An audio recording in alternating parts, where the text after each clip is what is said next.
Good morning, guys and gals. Denmark7643. I was actually pleasantly surprised to see that I am in range of a Malevolence as well as a 7-star gas this morning. So I thought it'd be a good time to do a video and just get these knocked out. Show you folks how you can get by 7-star gas with your rebels, and also how you can get by Malevolence fleets, because there's just not a whole lot of material out there on Malevolence. So you can keep hitting the button here. Oh, unless Grand Admiral Luke is... Oh, okay, there he is. So this is a nice fleet.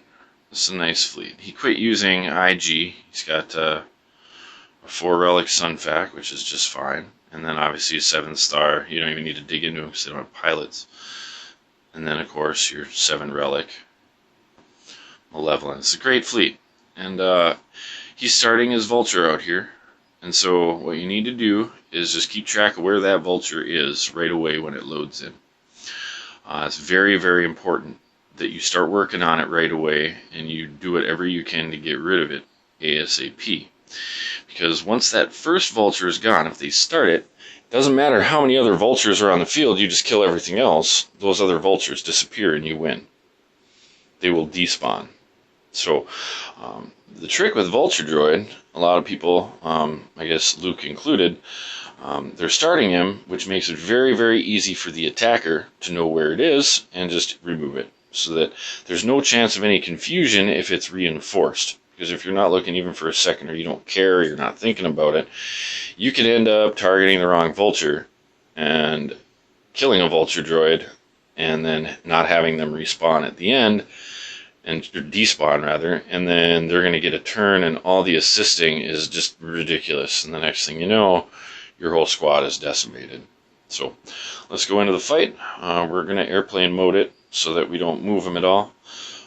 This is the lineup. A buddy of mine on the Rebel server, Rockin', shout out to you, buddy.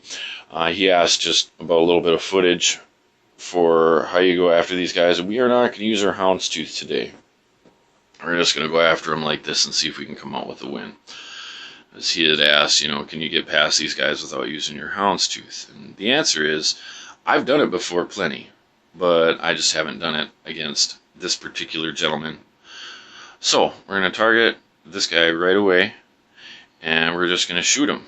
Now, if we were to buff right now, that actually doesn't work out so great, because we end up getting a buff, and then Sunfac will pull our taunt. So we just want to try to get a target lock here. We didn't get any criticals, which is a bummer, but that's alright, just to get started on it. So now we know that the damaged one is the one that we're after, and then again, you can use Akbar, and of course he's got him in the right spot. Just target with Akbar, now it's toast. Okay, so you can see they're going to respawn one, but now we don't care about the Vulture Droids at all, because the Master Vulture Droid is dead. So now we can do our buff and our dance and all this good stuff, and just keep working on Sunfac, and then we're going to work on Hyena afterwards. And it doesn't matter, just ignore the rest of the Vulture Droids. They just are inconsequential in this fight. And this is going to hurt with all the assists, and then you just bring in Cassian here. And it is game, set, match. And then all you gotta do is just assist on Hyena, and poof. And you win. So, pretty good stuff.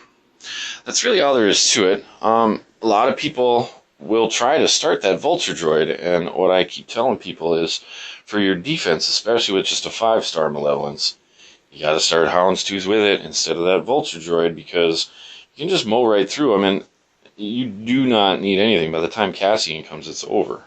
With Rebels, anyway.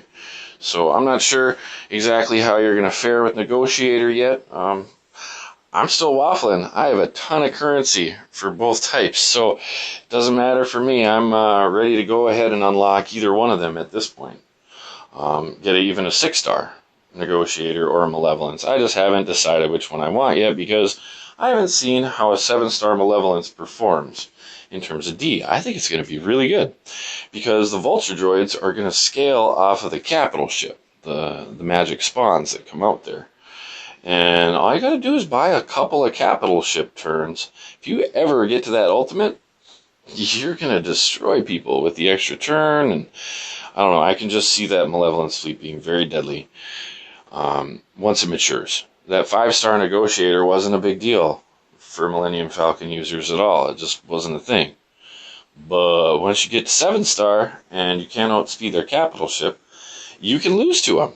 I mean, it's not all the time. If you have the right move order, you can get past negotiators pretty easily there. So, but regardless, I mean, you're still going to lose one now and again to RNG. If you don't get any criticals on your opening round with Millennium Falcon, you don't dance right away because you're smart. You don't use watch this. You're opening turn with your Millennium, you're trying to get a target lock to boost Bistan's ability and to get Biggs' turn so that you can do the double whammy and use his special assist move on Anakin to get him into the red or the yellow. And then the AI is then going to use the unending loyalty instead of trying to daze your whole squad. And it just makes it really easy to walk all over them. So anyway, thanks a lot for watching. I'm going to get this video up, and then we're going to go after gas, and I'll post some gas footage in a little bit. Thank you kindly. Sorry about the long break with the holidays and everything. It's a crazy season for me because both my son and my wife and my daughter have birthdays around this time of year, along with Thanksgiving and Christmas. It's been just bananas in my house, so it's kind of nice to get back to normal here for the new year. So happy 2020, and until the next time, Danny out.